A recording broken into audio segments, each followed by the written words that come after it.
இந்தாங்க பால்.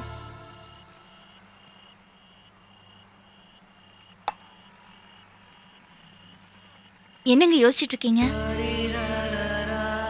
யோசனை இல்லை சரோ, கவலை. என்னங்க?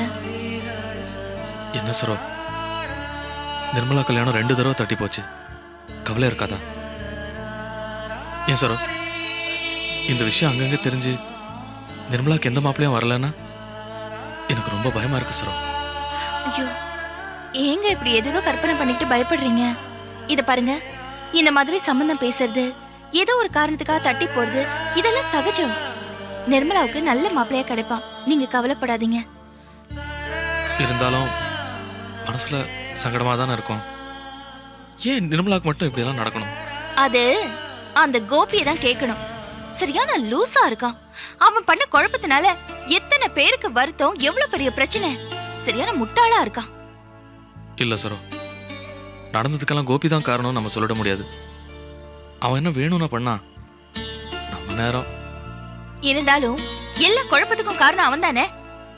இல்ல சரோ, பாதிப்பு நமக்குங்கிறதுனால நம்ம கோபியை குத்தம் சொல்ல முடியாது. சந்தர்ப்ப சூழ்நிலை சரியில்லை சரோ.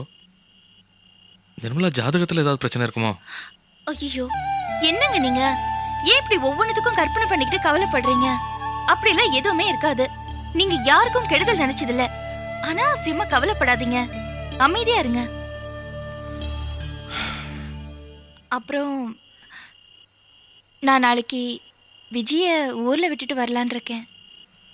என்ன சரோ, அம்மா ஏதோ கோபத்துல பேசுனதை பெருசா எடுத்துக்கிட்டு விஜயத்துக்கு ஊருக்கு போனோம். ஐயோ, அப்படிலாம் இல்லைங்க. இல்ல, இதை பெருசு பண்ணாத, விட்டுரு. நான் பெருசு பண்ணலங்க. விஜய் சின்ன பொண்ணு, அவளுக்கு சங்கடமா இருக்காதா? அவ போயே ஆகணுங்கிறா. அத்தை பேசினது நமக்கு வேணா சாதாரணமா படலாம், ஆனா விஜய்க்கு அவ எதுக்கு சங்கடத்தோட இங்கே இருக்கணும்? அவ போகட்டும்.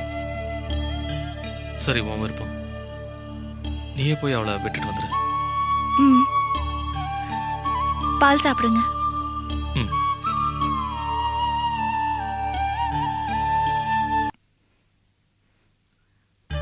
எவ்வளவோ நடந்து போச்சு. யாரும் எதையும் திட்டம் போட்டு செய்யல. ஆனா அத்தை திட்டம் போட்டு நிர்மலாவோட கல்யாண பேச்சுக்கு பிரச்சனை வர்றதுக்கு விஜய் தான் காரணம்னு பேசிட்டாங்க. ஏமா